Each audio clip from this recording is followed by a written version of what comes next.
Maria Santos had been walking for 3 hours when the rain started. Not the gentle rain that kissed the desert and disappeared into thirsty soil, but the violent kind that turned arroyos into rivers and made the red earth slick as oil. She pulled her thin shawl tighter around her shoulders, a useless gesture against the cold that had begun to seep into her bones. The year was 1952, and Maria was 23 years old. She had left the reservation that morning with $47 in her pocket, everything she owned wrapped in a cotton sack, an address scribbled on a piece of paper that was now dissolving in her wet palm. Her cousin Rosa had written to her 3 months ago about work in Phoenix, about white families who paid good money for housekeepers who knew how to work hard and keep quiet. Maria knew how to do both. But Phoenix was still another day's walk away, and the storm showed no signs of stopping. Lightning cracked across the sky, illuminating the landscape in brief, white flashes. During one of these flashes, Maria saw it, a house standing alone, about half a mile off the main road. It was a small structure, humble but solid, with light glowing warm and yellow through the windows. She had passed dozens of houses today, but something about this one called to her. Maybe it was desperation. Maybe it was intuition. Maybe it was something else entirely. She left the road and began making her way toward the house, her shoes sucking at the mud with each step. The wind had picked up, pushing against her like an invisible hand trying to turn her around. She pushed back. When she finally reached the porch, Maria stood for a moment, catching her breath, water streaming from her hair and clothes. She could hear voices inside, a woman's voice, tired and thin, and a man's voice, deeper, responding in tones she couldn't make out. She raised her hand to knock, then hesitated. She had been taught that Apache people should be proud, should not beg, should not show weakness to outsiders. But she had also been taught to survive. She knocked 3 times. The voices inside stopped. Footsteps approached the door. It opened slowly, revealing a man in his 50s with grey threading through his dark hair and eyes that were cautious but not unkind. He was white, wearing work pants and a flannel shirt with the sleeves rolled up. Behind him, Maria could see a woman sitting in a chair by a wood stove, a blanket across her lap. "Help you?" the man said. His voice was rough, like someone who didn't use it much. "I need shelter," Maria said in English, keeping her chin up. "Just for tonight. The storm is bad. I can sleep on your porch if you have a corner that's dry. I won't bother you." The man studied her for a long moment. His eyes traveled from her face to her soaked clothes to the small bundle she carried. Maria stood still under his examination, refusing to look away. She had learned that looking away was often mistaken for guilt or deception. "You Apache?" the man asked finally. "Yes," Maria said. There was no point in lying. Everything about her spoke of her heritage, her features, her accent, the way she wore her hair. The man glanced back at the woman in the chair. Something passed between them, some unspoken conversation that Maria couldn't read. Then he stepped back from the door. "Come in," he said. "No point in letting you freeze out there." Maria hesitated, surprised. In her experience, white families didn't usually invite Apache women into their homes, especially not at night, especially not when they were alone. But the cold was real, and the storm was getting worse. She stepped inside. The house was small, just 2 rooms that she could see. The main room held a wood stove, a table with 2 chairs, a sofa that had seen better days, and shelves lined with books and what looked like medical supplies. The air was warm and smelled of coffee and something medicinal that Maria couldn't identify. "I'm Thomas," the man said, closing the door behind her. "That's my wife, Helen." The woman in the chair nodded but didn't speak. She was pale, almost grey, with the look of someone who had been sick for a long time. Her hands, folded on the blanket, were thin and trembled slightly. "I'm Maria," she said. "Thank you for letting me in. I'll leave first thing in the morning." "You're headed to Phoenix?" Thomas asked. "Yes." "There's work there." Thomas walked to the stove and poured coffee from a pot into a tin cup. He handed it to Maria. "Drink this. You're shaking." Maria took the cup, wrapping her cold hands around its warmth. She sipped carefully. The coffee was strong and bitter, but it spread heat through her chest. "You have family in Phoenix?" Thomas asked, settling into the other chair at the table. "A cousin," Maria said. "She works for a family there. She said they might need another housekeeper." Thomas nodded slowly. He seemed to be thinking about something, his brow furrowed. Helen watched from her chair, her eyes moving between Maria and her husband with an expression that Maria couldn't quite read. Was it concern? Fear? Something else? You walked all the way from the reservation? Thomas asked. Yes. That's 40 miles at least. Closer to 50, Maria said. But I'm used to walking. Thomas was quiet for a moment. Then he said, My wife is sick. Cancer. We thought we had more time, but he trailed off, his jaw tightening. Point is, I could use help around here. Someone to cook, clean, help me take care of her. The work's hard, and I can't pay much, but it's steady. Room and board included. Maria looked at Helen, who was watching her with those strange, intent eyes. There was something in the woman's gaze that made Maria uncomfortable, but she couldn't say why. I appreciate the offer, Maria said carefully, but I told my cousin I was coming. She's expecting me. Of course, Thomas said. I understand. But the offer stands if you change your mind. Phoenix is a hard city for someone on their own. I've seen it break people tougher than you. There was no insult in his words, just statement of fact. Maria knew he was probably right. She had never been to a city before, had never been anywhere except the reservation and the small towns around it. But Rosa was there. Rosa would help her. The storm should break by morning, Thomas continued. You can sleep on the sofa tonight. There's a bathroom in back if you want to wash up. Maria thanked him and made her way to the bathroom, a tiny room with a sink, toilet, and a cracked mirror on the wall. She washed her face and hands, wrung out her hair as best she could, and studied herself in the mirror. She looked tired. She looked scared, though she would never admit it. She looked like someone balanced on the edge of something unknown. When she returned to the main room, Thomas had laid out a quilt and pillow on the sofa. Helen was still in her chair, but her eyes had closed. Thomas stood by the window, looking out at the storm. How long have you been married? Maria asked, not sure why she was asking, just feeling like the silence needed to be broken. 28 years, Thomas said without turning around. Met when we were both 18. She was the smartest person I ever knew. Still is. There was something in his voice. Love, yes, but also pain so deep it seemed to fill the room like smoke. I'm sorry she's sick, Maria said. Thomas nodded but didn't respond. After a moment he said, Get some rest. Morning comes early. Maria lay down on the sofa, pulling the quilt up to her chin. It smelled clean, like soap and sunshine. Through the window she could see lightning still flickering across the sky, but the thunder had grown distant. The storm was moving on. She closed her eyes, expecting to fall asleep immediately from exhaustion.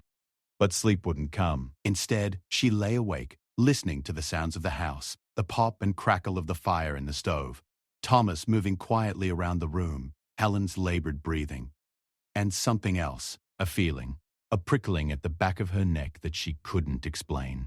She had felt it the moment she knocked on the door, and it had only grown stronger once she stepped inside. It wasn't danger exactly. It was more like recognition, though. Recognition of what? She couldn't say. She opened her eyes and found Helen staring at her from across the room. Their eyes met in the dimness, and Maria saw something flicker across the old woman's face. Was it surprise? Recognition? The moment stretched long and strange, and then Helen closed her eyes again, her head falling to the side. Maria turned over on the sofa, facing the back cushions. She told herself she was imagining things, that exhaustion and the strangeness of the situation were making her see things that weren't there. In the morning she would thank these people and continue on to Phoenix.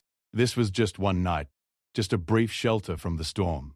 Nothing more. But as she finally drifted towards sleep, she couldn't shake the feeling that she was wrong, that something had begun the moment she knocked on this door. That fate, whatever that meant, had already started turning its wheels. She slept poorly, troubled by dreams she couldn't quite remember when she woke. The first light of dawn was filtering through the windows when she opened her eyes. The storm had passed, leaving the world outside washed clean and shining. Thomas was already awake, standing at the stove making coffee. He turned when he heard Maria stirring. "Morning," he said. "Sleep all right?" "Well enough," Maria lied. She sat up, folding the quilt carefully. "Thank you again for letting me stay. There's breakfast if you want it before you go. Eggs and bread. Nothing fancy." Maria was hungry, and the smell of food made her stomach clench. She nodded. They ate in relative silence.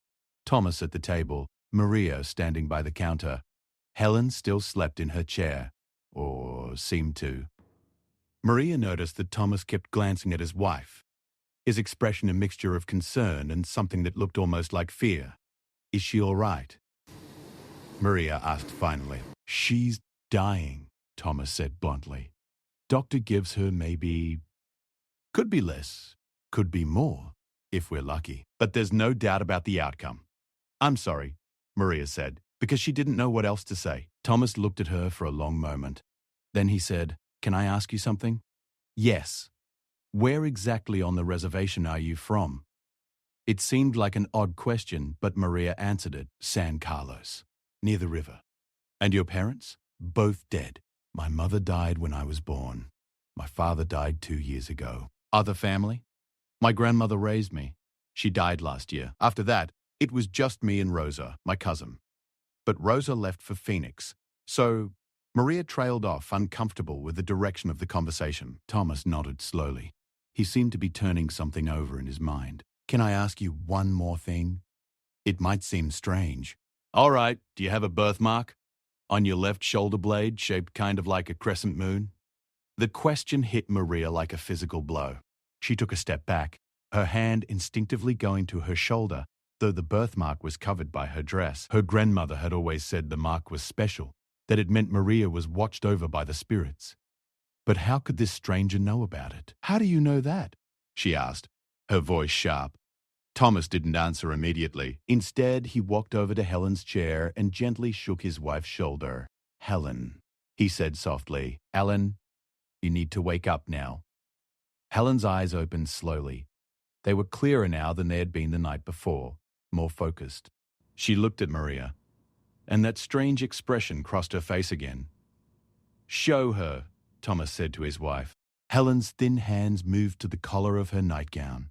With effort, she pulled it down, revealing her left shoulder. There, on the blade, was a birthmark, a crescent moon. Maria stared at it, her mind trying to make sense of what she was seeing. 2 people with the same unusual birthmark. It had to be coincidence. It had to be. "I need to leave," Maria said, backing toward the door. "Thank you for the food and the shelter, but I need to go now." "Wait," Thomas said, his voice urgent.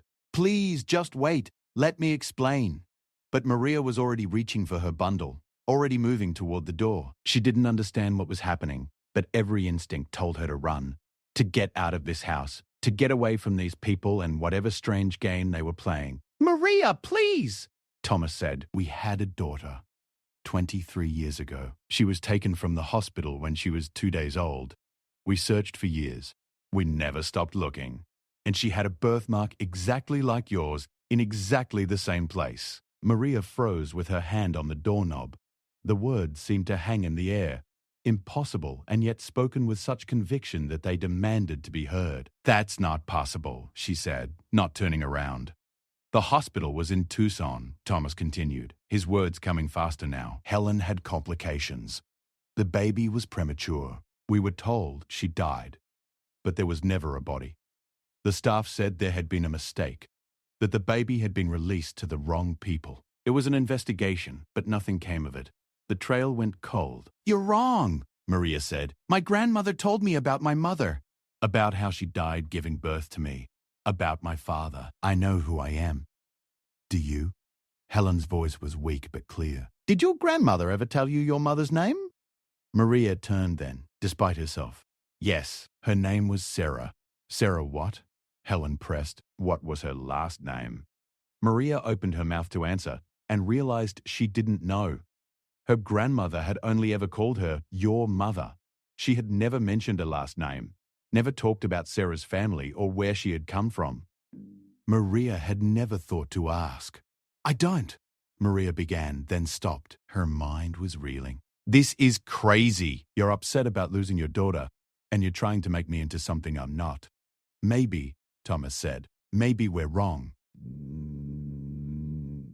Maybe it's just a coincidence that you have the same birthmark in the same place. Maybe it's a coincidence that you're exactly the right age. Maybe it's a coincidence that the moment you knocked on our door, Helen woke up from where she'd been sleeping for hours and insisted I let you in before I'd even seen you." Maria looked at Helen, who was sitting forward in her chair now, her eyes locked on Maria's face with an intensity that was almost frightening. I felt it, Helen said. When you knocked, I felt something I haven't felt in 23 years. I felt my daughter. The words should have sounded insane. They should have been easy to dismiss. But something in the way Helen said them, something in the raw certainty of her voice, made them impossible to ignore. I need to think, Maria said. I need to go outside. She fled through the door before either of them could stop her, stumbling off the porch and into the clean morning air. Her heart was pounding, her thoughts a chaotic tangle. This couldn't be true. It couldn't be. She was Apache. She had been raised Apache. She knew who she was. But did she? The doubts crept in like water through cracks. Her grandmother had always been evasive about Maria's mother. Maria had assumed it was grief, that it was too painful to talk about. But what if it was something else? What if her grandmother had been protecting a secret? Maria walked to the edge of the property, where the desert stretched out endlessly under the morning sun. She thought about her grandmother's face, about the way she had looked at Maria sometimes with an expression that seemed almost like guilt. She thought about how they had always lived apart from the others on the reservation, how her grandmother had discouraged Maria from asking too many questions about her family history. Behind her, she heard the door open. Footsteps crossed the porch, but they stopped there. Thomas and Helen were giving her space, but they were waiting for her to process, waiting for her to decide. Maria closed her eyes and tried to find something solid to hold on to, some certainty in the chaos. But all she could feel was the birthmark on her shoulder blade burning like it had never burned before, like it was trying to tell her something she wasn't ready to hear. Maria stood at the edge of the property for nearly an hour before she turned back toward the house. Thomas was sitting on the porch steps, his elbows on his knees, staring at nothing. When he heard her approaching, he looked up but didn't speak. I need proof, Maria said. If what you're saying is true, I need more than a birthmark. Thomas nodded slowly. I understand. Come inside. I have some things to show you. Helen was still in her chair, but she looked more alert now, her eyes tracking Maria's every movement as she entered. Thomas crossed to a cabinet in the corner and pulled out a wooden box, dusty and worn. He set it on the table and opened it carefully, like he was handling something precious. Inside were photographs, documents, newspaper clippings. He spread them out on the table, his hands shaking slightly. This is from the hospital, he said, pointing to a faded document. The birth certificate. Female infant born March 15, 1929 to Helen and Thomas Morrison. 7 pounds, 2 ounces. That's you, or that's who we think you are. Maria looked at the date, March 15, 1927. Her birthday, at least the birthday her grandmother had always celebrated with her. The coincidence made her stomach turn. The hospital is still there, Thomas continued. We can go. We can talk to whoever's working there now, see if there are still records. We reported the kidnapping to the police. There should be files. Why would someone take your baby and give her to an Apache family? Maria asked. That doesn't make sense. We don't know, Thomas admitted. We've thought about it for 23 years, and we still don't know. Maybe whoever took you thought they were doing something good. Maybe they thought an Apache family needed a child. Maybe there was money involved. We just don't know. Maria picked up one of the photographs. It showed a younger version of Helen and Thomas, Helen holding a tiny infant wrapped in a white blanket. The baby's face was barely visible, but Maria could see a tuft of dark hair. This was taken the day after you were born, Helen said from her chair. Her voice was stronger now, energized by Maria's presence. Before you were taken, I held you for maybe 6 hours total. That's all I got. 6 hours. There was such pain in those words that Maria had to look away. She picked up another photograph, this one showing just the infant.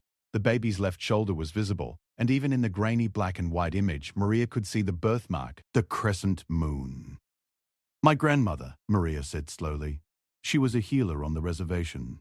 She helped deliver babies, took care of sick people. She knew medicines, plants. Everyone respected her. And your grandfather? Thomas asked. I never knew him. Grandmother said he died before I was born. Maria paused. She said a lot of things. Now I don't know what was true. She sat down heavily at the table, still holding the photograph. Her mind was racing, trying to reconcile two completely different versions of her own life. In one version, she was Maria Santos, Apache raised by her grandmother, orphaned young, making her way in a world that didn't always want her. In the other, she was someone else entirely. Someone named Morrison. Someone white. "I don't feel white," she said suddenly. "I don't feel like I'm your daughter. I feel Apache. That's all I've ever felt." The dust kicked up from the wagon wheels as it rolled down the narrow dirt path toward. "I know," Thomas said gently. "And maybe that's all that matters. Maybe who raised you is more important than who gave birth to you. I don't know." But Helen is dying, Maria. "And if there's even a chance that you're our daughter, don't we deserve to know? Don't you?" Maria looked at Helen, really looked at her for the first time. She saw the grey skin, the hollow cheeks, the trembling hands. She saw a woman who had been searching for something for 23 years and had found it on her doorstep, gift-wrapped in a desert storm. A woman who might not have much time left to hold on to what she had found. "What do you want from me?" Maria asked. "Nothing," Helen said. "Just time. Stay here for a few days. Let us show you the documents. Take you to the hospital. See if we can figure out the truth. If it turns out we're wrong, you go to Phoenix and we never bother you again. But if we're right..." She trailed off, her eyes filling with tears. "If you're right, then everything I thought I knew about myself is a lie," Maria finished. "Not a lie," Thomas said. "Just incomplete. You're still you, Maria, no matter what we find out." But Maria wasn't sure about that. Identity wasn't just a name or a place of birth. It was language and culture and the stories you had told about yourself from the time you were old enough to understand words. If those stories were false, what did that make her? She thought about Phoenix, about Rosa waiting for her, about the job that might or might not still be there. She thought about the life she had planned, simple and clear.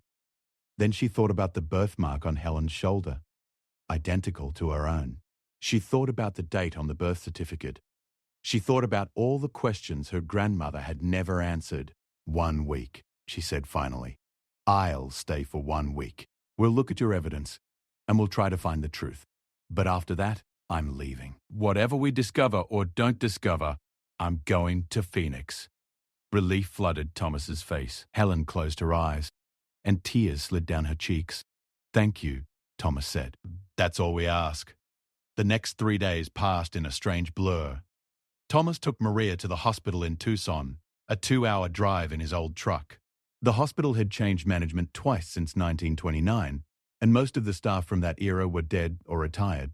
But they found records, birth records that matched Thomas's documents, an incident report about a missing infant, filed by a hysterical mother and a frantic father, police reports that went nowhere, leads that dried up, a case that eventually went cold. They spoke with an elderly nurse who had worked at the hospital in the early 30s. She didn't remember the specific case, but she remembered the chaos of those years when the hospital was understaffed and overwhelmed. She remembered hearing rumors of babies being sold to families who couldn't conceive. She remembered a doctor who was fired for falsifying records, though she couldn't recall his name. "It happened more than people want to admit," the old nurse said, her voice thin and reedy. "Poor families, immigrant families, indigenous families. Their babies were easy to take. Nobody asked too many questions when those babies disappeared." Maria listened to all of this with a growing sense of unreality. It was like hearing about someone else's life, some tragic story that had nothing to do with her. Except it did. It might be her story. They'd visited the police station. The detective who pulled up the old files looked at the photographs, looked at Maria, and said, "The resemblance is striking. But resemblance isn't proof. You'd need more than that to be certain." "What kind of proof?" Maria asked. The detective shrugged. "Medical records from when you were an infant. Dental records. Scars or distinguishing features that match." "But after 23 years? Most of that stuff is long gone." Back at the house, Helen grew weaker each day, but she seemed happier than Thomas said she had been in months. She wanted to know everything about Maria's life. What her grandmother was like. What games she played as a child. How she learned to ride a horse. What songs she sang. Maria answered reluctantly at first, but Helen's genuine interest was hard to resist. "She sounds like a good woman, your grandmother," Helen said one evening as they sat together, Maria helping her eat soup. "She was," Maria said. "Stern but loving. She taught me everything. How to track animals, how to find water in the desert, how to read the sky. She made me strong. I'm glad, Helen said. I'm glad you were loved, even if it wasn't by me. The statement hung in the air between them, both sad and beautiful. On the fourth day, Thomas suggested they visit Maria's grandmother's house on the reservation. Maybe there are answers there, he said. Documents, letters, something that explains how she came to have you. The house had been sitting empty since her grandmother's death. Everything inside just as she had left it.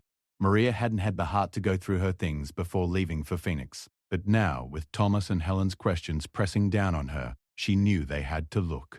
They drove out to San Carlos in the morning. The reservation looked the same as it always had, dusty and poor and beautiful in its own harsh way. Maria directed Thomas to her grandmother's small adobe house, sitting alone at the edge of the community. The door was unlocked. Inside, dust covered everything, and the air was stale. Maria walked through the rooms slowly, memories pressing in on her from all sides. The kitchen where her grandmother had taught her to make fry bread. The main room where they had sat by the fire on cold nights, her grandmother telling stories of the old days. The small bedroom they had shared, 2 narrow beds side by side. Thomas waited by the door, giving her space. Maria went to the bedroom and began searching through her grandmother's trunk, the one place she had never been allowed to look in when her grandmother was alive. Private things, her grandmother had always said, not for young eyes. Inside the trunk were clothes, blankets, a bundle of sage, a medicine bag, and at the very bottom, wrapped in soft leather, a box. Maria lifted it out carefully, her hands trembling. She could feel Thomas watching from the doorway, could feel the weight of what might be inside. She opened the box. Inside were papers, official-looking papers with stamps and signatures, and a letter, yellowed with age, written in careful English. Maria unfolded the letter and began to read. As she did, the ground beneath her feet seemed to shift and crack. The letter was from a doctor. Samuel Hawthorne, from Tucson General Hospital. It was dated March 17th, 1920, 2 days after Maria's birth. It was addressed to Anna Santos, Maria's grandmother. Dear Mrs. Santos, it read, as we discussed, I have arranged for the infant to be released into your care. The necessary documents have been prepared showing you as the child's legal guardian. The parents believe the child has died. This is for the best. The father is not stable, and the mother is too young. The child will have a better life with you. Enclosed is the agreed-upon payment for your services to the hospital over the years. Consider it a gift for the child's future. No one else knows of this arrangement, and it must remain that way. Destroy this letter after reading. Samuel Hawthorne. Maria read the letter 3 times, each word cutting deeper. Her grandmother had known. Her grandmother had taken her, had lied to Helen and Thomas, had built an entire false history, and she had done it in exchange for money. What does it say? Thomas asked quietly. Maria handed him the letter without speaking. She watched his face as he read, saw the color drain from his cheeks, saw his jaw clench. When he finished, he looked at her with eyes full of pain and something that might have been pity. I'm sorry, he said. I'm so sorry you had to find out this way. She lied to me, Maria said, her voice flat. My whole life was a lie. No, Thomas said firmly. Your life was real. She raised you, loved you, taught you. That wasn't a lie. The circumstances of how you came to her, yes, that was wrong. What that doctor did was wrong. But what came after? That was real. But Maria couldn't hear him. She was too busy replaying every memory, every conversation, every moment with her grandmother, seeing them all through this new terrible lens. Her grandmother had stolen her, had taken her from parents who loved her, who had searched for her, who had spent 23 years not knowing if she was alive or dead, and she had done it for money. There were other papers in the box, a falsified birth certificate listing Anna Santos as Maria's grandmother and Sarah Santos as her mother, who had died in childbirth, documents showing that Anna had legal guardianship. It was all there, a complete paper trail of lies. We should go, Thomas said gently. We should take these back to Helen.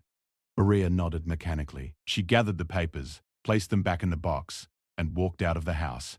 She didn't look back. She couldn't. The drive back to Thomas and Helen's house was silent. Maria stared out the window.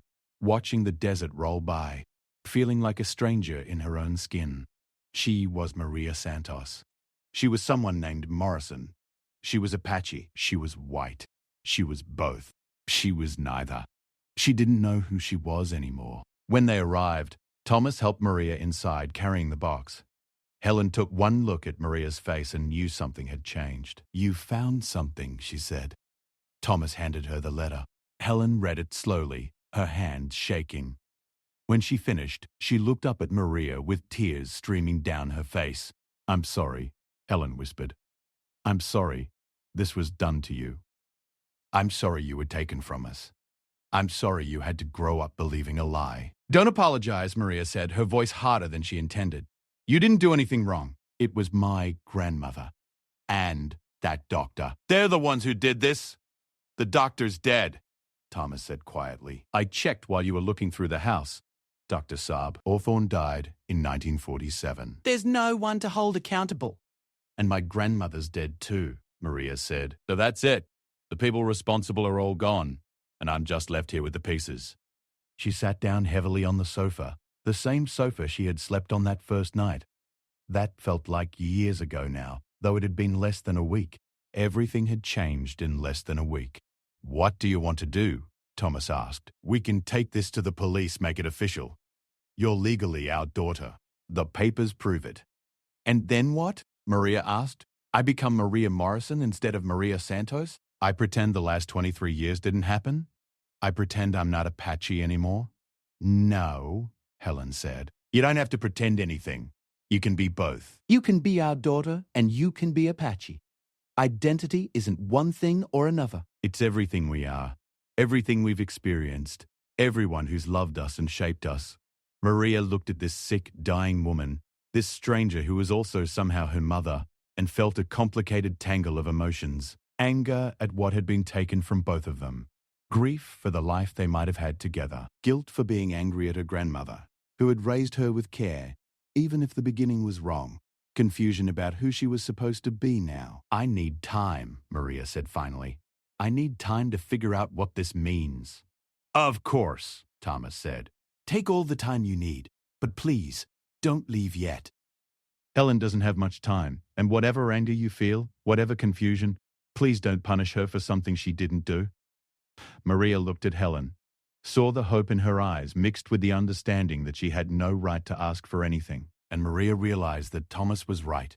Helen was dying. She had spent 23 years searching for her daughter, believing her dead or lost forever. She had been given a few days with that daughter, days she had done nothing to deserve, but also days she had done nothing to forfeit. Whatever Maria decided about her future, whatever name she chose to carry, Helen deserved these last days. They both did. "I'll stay," Maria said, "until the end. I'll stay." Helen closed her eyes, relief washing over her face. Thomas reached out and squeezed Maria's hand, and she let him. The next 3 days were different. Maria stopped fighting against the reality of what she had learned and instead tried to understand it. She asked Thomas and Helen about their lives, their families, where they had come from. She learned that Helen had been a teacher before she got sick, that Thomas was a veterinarian who treated animals from the local ranches. She learned they had wanted a big family, but had only managed one pregnancy, one child, who they thought they had lost. She learned about her grandparents on their side, people who had died never knowing their granddaughter had survived. She learned about cousins and aunts and uncles, a whole family tree she had never known existed. It was overwhelming and strange and sometimes painful, but it was also real. And she told them stories too, about growing up on the reservation, about her grandmother despite everything, about the Apache ways she had learned, about her language and her culture. Thomas and Helen listened hungrily, wanting to know everything about the years they had missed. "I'm proud of who you became," Helen said one evening. "I wish I could have been part of making you who you are, but I'm proud anyway." It was the most mother-like thing she had said, and Maria felt something crack open in her chest. On the 7th day, Maria's week was up. She should have left. She had promised herself she would leave, but Helen was declining rapidly, sleeping more and more, eating less and less. The doctor had come by and said it would be days now, maybe hours. Not yet. She sat by Helen's bed that night, holding the woman's thin hand. and finally allowed herself to think of Helen as her mother. Not the mother who raised her, but the mother who gave birth to her, who held her for 6 hours, who spent 23 years looking for her. "I forgive you," Maria whispered, not sure if Helen could hear her, "for not being there, for not being able to protect me from being taken. I forgive you." Helen's eyes opened, clear despite the pain. "Thank you," she breathed. "And I forgive your grandmother. She loved you." That's all a mother can ask. They sat together through the night, Maria learning what it meant to have a mother die, Thomas standing in the doorway watching his family come together even as it was being torn apart. As dawn broke on the 8th day since Maria had knocked on the door, Helen took her last breath, her hand still in Maria's. The funeral was small. Thomas had few friends left, and Helen's family had long since moved away or died. But word had spread on the reservation about Maria, about what had happened, and several people came. Not many, but enough. They came in their best clothes, their faces solemn, paying respects to the white woman who had died, and to Maria, who was caught between two worlds. Rosa drove up from Phoenix when she heard the news. She arrived at the house the day after Helen's death, bursting through the door with questions and concern. "Maria, what's going on? I got your letter, but I don't understand. You're this man's daughter? How is that possible?" Maria told her everything. Rosa listened, her face cycling through disbelief, shock, anger, and finally a kind of sad understanding. "Grandmother," Rosa said when Maria finished, "I always wondered why she was so secretive about your mother. Why she never let anyone ask too many questions. I thought it was just grief, but it was guilt." "Maybe both," Maria said. They were sitting on the porch, watching the sunset over the desert. Thomas had given them space, retreating into the house to sort through Helen's things. "She loved me, Rosa. Whatever she did to get me, she loved me." "That doesn't make it right," Rosa said fiercely. "She stole you. She took you from your real parents and lied to you your whole life.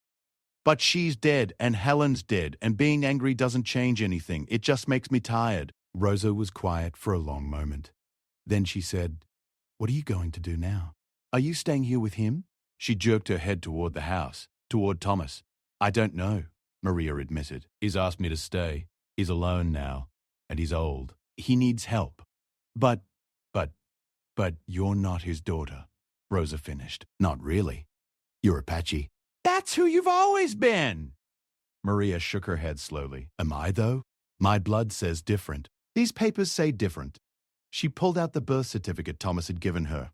The real one, Maria Morrison. Born March 15th, 1929. "That's me. That's who I actually am." "Papers don't make you who you are," Rosa argued. "Your life makes you who you are. The language you speak, the people who raised you, the traditions you follow. That's what makes you Apache, not some government document." "But what if I'm both?" Maria asked. "What if I can be Maria Santos and Maria Morrison? What if I don't have to choose?" Rosa looked at her for a long time, then sighed. "You always were different from the rest of us. Always asking questions, always wanting to understand things. Maybe you can be both. I don't know. But Maria, if you stay here, you need to know you're choosing to leave behind a lot. The people on the reservation, they're not going to understand. Some of them are already talking, saying you're abandoning who you are." "Let them talk," Maria said with more confidence than she felt. "I know who I am. And if they don't understand, that's their problem, not mine." But Rosa's words stayed with her. Over the next week, as Maria helped Thomas arrange Helen's affairs and sort through her belongings, she thought constantly about identity and belonging. She thought about the reservation, the place she had called home her entire life. She thought about the Apache language that felt like music on her tongue. She thought about the ceremonies and the stories and the way the elders spoke about the old days. And then she thought about Thomas, this quiet man who looked at her with such hope and such sorrow. She thought about Helen's last words. "I forgive your grandmother. She loved you." That's all a mother can ask. She thought about the family photos Thomas had shown her, generations of Morrisons stretching back to the 1800s. People she had come from but never known. "I have a question," she said to Thomas one evening as they sat at dinner. "If I stay, what would that look like? What would you expect from me?" Thomas set down his fork and considered the question carefully. I wouldn't expect anything. You're not obligated to be my daughter just because biology says you are. If you stayed, it would be because you wanted to, and we'd figure out what that means together. You'd be free to come and go as you please, free to maintain your connections to the reservation, free to be whoever you need to be. But you'd want me to take your name, Maria said, to be Maria Morrison, legally. I'd be lying if I said I didn't want that, Thomas admitted. But I understand if you don't. You've been Maria Santos for 23 years. That name has meaning to you. It does, Maria agreed. But so does the truth. And the truth is, I'm your daughter, whether I want to be or not. The question is what I do with that truth. She stood up and walked to the window, looking out at the desert she had walked through just 10 days ago, a lifetime ago. She had been a different person then, or thought she was. She had been clear about who she was and where she was going. Now everything was murky and complicated, and she didn't have easy answers. Tell me about her, Maria said suddenly. Tell me about Helen. Not about her being sick, but before that. Who was she when she was young? Thomas smiled, the first real smile Maria had seen from him since Helen's death. She was fierce. Smart as a whip and twice as fast. She taught school in a town that didn't want a woman teacher, and she did it so well they couldn't deny her. She stood up to the school board when they tried to fire her for teaching evolution. She marched for women's suffrage. She never backed down from anything. She sounds brave, Maria said. She was. She was also kind. She took in strays, animals and people both. She saw the good in everyone, even when they couldn't see it themselves. She would have loved you so much, Maria, not just because you were her daughter, but because of who you are. She would have been proud of your strength, your intelligence, your refusal to be limited by other people's expectations. Maria felt tears prick her eyes. I wish I had known her. Really known her. You did, in a way, Thomas said. You had time with her at the end. That's more than we thought we'd ever get. Maria turned from the window. Can I see her grave tomorrow? Of course. The next morning, they drove to the small cemetery outside of town. Helen's grave was fresh, the dirt still dark and loose, a simple headstone marking the spot. Helen Morrison 1902-1952, beloved wife and mother. Mother. The word carved in stone, making it permanent, making it real. Maria knelt beside the grave, placing her hand on the cool headstone. She closed her eyes and tried to feel some connection to the woman buried beneath, tried to feel what a daughter should feel. What came instead was complicated: grief for what had been lost, anger at what had been taken, but also gratitude for what had been found, even if it came too late. I'm going to stay, Maria said to Thomas, not looking at him, at least for a while. I need to understand this part of myself, this part I didn't know existed, and you shouldn't be alone. She felt rather than saw Thomas's relief. Thank you, he said quietly. You don't know what that means to me, but I need to keep my connections to the reservation, Maria continued. I need to visit, to maintain my language, to stay part of that community. That's not negotiable. I wouldn't have it any other way, Thomas assured her. You shouldn't have to give up one identity to claim another. Maria stood, brushing dirt from her knees. I'll try being Maria Morrison, see how it fits. But I'm still Maria Santos too. I don't know how to be both yet, but I'll figure it out. Over the following months, Maria did try. She helped Thomas with his veterinary work, learning to handle the ranch's animals, mixing medicines, keeping records. She was good at it, her Apache knowledge of plants and natural remedies complementing what Thomas taught her about modern veterinary science. Some of the ranchers were uncomfortable with an Apache woman working on their animals at first, but Maria's competence quickly won them over. She went back to the reservation once a month, staying with Rosa, attending ceremonies, speaking her language with the elders. Some people were welcoming, understanding that Maria hadn't chosen her circumstances. Others were cold, viewing her as a traitor, as someone who had abandoned her people for the white world. Maria learned to live with their judgment, to know that she couldn't control what others thought of her. She also began exploring her Morrison heritage. Thomas took her to meet distant relatives, people who were shocked and then thrilled to learn that Helen's lost daughter had been found. They welcomed her cautiously at first, unsure of this Apache woman who claimed to be family, but gradually they accepted her. She learned family stories, saw old photographs, traced her ancestry back through generations of farmers and teachers and shopkeepers. It was strange and disorienting, having two families, two histories, two names. There were days when Maria felt torn in half, like she was trying to be two different people and failing at both. There were nights when she lay awake, questioning every choice, every identity, every version of herself. But there were also moments of clarity, like when she successfully treated a rancher's sick horse using a combination of Apache herbs and Thomas's medicines. Like when she attended a ceremony on the reservation and felt the old spiritual connection to the land and the ancestors. Then came home to Thomas and felt a different kind of belonging. Like when she looked in the mirror and saw both Sarah Morrison and Maria Santos looking back and realized they were both her, both real, both valid. One day, nearly 6 months after Helen's death, a letter arrived. It was from a lawyer in Tucson, informing Maria that Helen had left a will. Everything she owned, her books, her clothes, her small savings, went to Maria, but there was more. Helen had written a letter to be opened after her death. Maria sat on the porch with Thomas and read it aloud. "My dear daughter," it began, "if you're reading this, I've passed on, and I pray you've chosen to stay with Thomas, at least for a time. I don't write this to guilt you or manipulate you. Whatever choice you make about your future is yours alone. But I wanted you to know some things. First, I never blamed you for being taken. I never blamed Anna Santos for taking you, though I should have.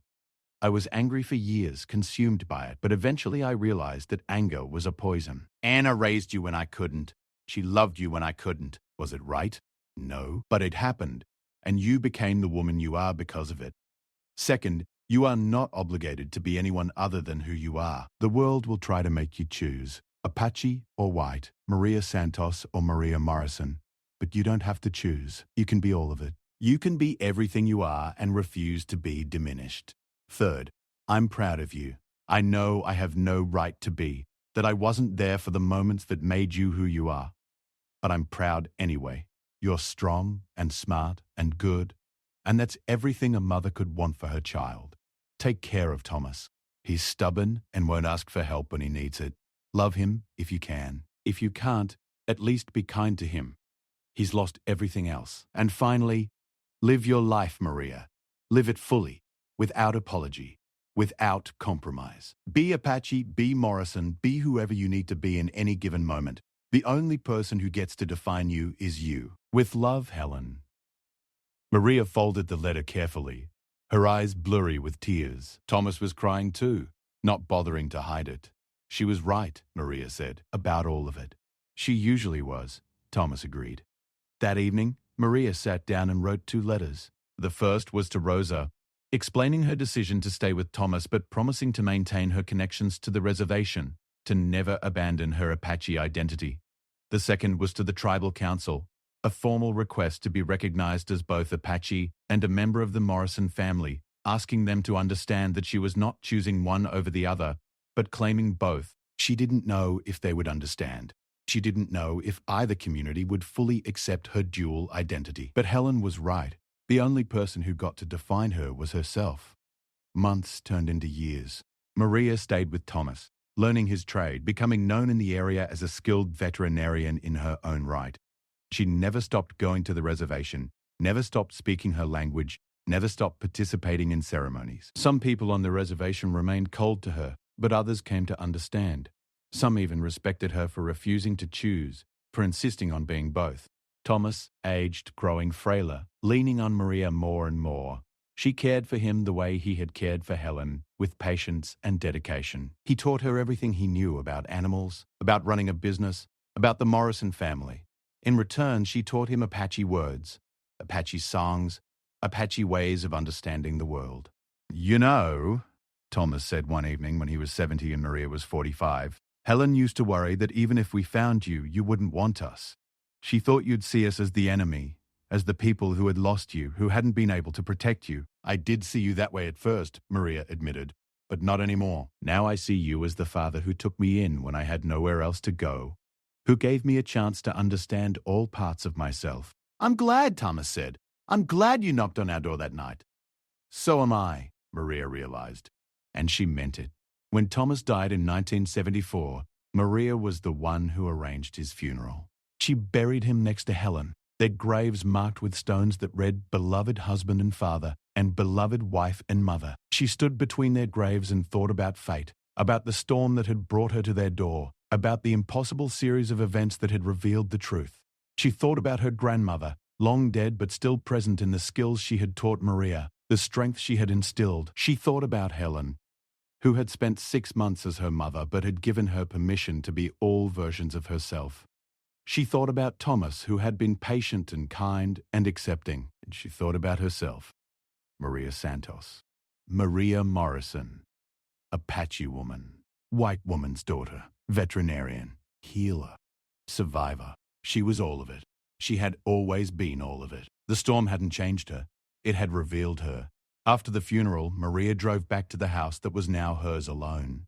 She sat on the porch where she had sat that first morning, when everything had been new and terrifying and impossible. She looked out at the desert, unchanged despite everything that had changed within her. A young woman drove up the dusty road, her car sputtering and coughing. She got out, looking nervous and exhausted. "Excuse me," the young woman called. "My car's overheating. Do you have any water I could borrow?" Maria stood and walked to meet her. The young woman was native. Maria could tell at a glance. Navajo, maybe, or Hopi. She looked like Maria had looked 26 years ago. Young, scared, trying to get somewhere with nothing but hope and determination. "I have water," Maria said. "And food, if you're hungry." "Come inside." The young woman hesitated, the same way Maria had hesitated before knocking on Thomas and Helen's door. Then she nodded and followed Maria into the house. As Maria poured water and set out food, she thought about fate again, about how sometimes shelter is just shelter and sometimes it's the beginning of everything, about how you could spend your whole life being one person and then discover you were someone else entirely, and both could be true at once. "Where are you headed?" Maria asked. "Phoenix," the young woman said. "There's work there. My cousin says they need people who know how to work hard." It was the same story she had told Thomas, the same hope she had carried. "Phoenix is a hard city for someone on their own," she said, echoing Thomas's words. "But you'll figure it out. And if you need a place to stay on your way back, my door is open." The young woman looked at her with surprise and gratitude. "Thank you. That's kind. We take care of each other," Maria said. "That's what we do." After the young woman left, her car fixed and her belly full, Maria sat on the porch again and watched the sun set. She thought about identity and belonging, about names and blood and the stories we tell ourselves about who we are. She thought about the birthmark on her shoulder blade, the crescent moon that had led to all of this. She had spent 23 years believing one story about herself. Then she had spent 22 years living another. Both stories were true. Both stories were hers. She was Maria Santos, Apache woman, raised by a grandmother who had loved her even if that love was built on a lie. She was Maria Morrison, daughter of Helen and Thomas, who had searched for her and found her and given her a different kind of love. She was a veterinarian and a healer. She was a member of two communities that didn't always understand each other, but were both part of her. She was proof that identity wasn't one thing or the other. It was everything you had been, everything you had learned, everyone who had shaped you, and the choices you made about who you wanted to become. The storm had brought her to this door. Fate had revealed the truth. But Maria had decided what to do with that truth. She had decided to be both, to refuse to choose, to live as proof that a person could belong to two worlds without betraying either one. As darkness fell over the desert, Maria went inside and closed the door. Tomorrow she would go to the reservation for a ceremony. The day after, she would treat a rancher's cattle. She would speak Apache and English. She would honor her grandmother and her parents. She would be Maria Santos and Maria Morrison. She would be herself, whole and complete, refusing to be divided. And that was enough.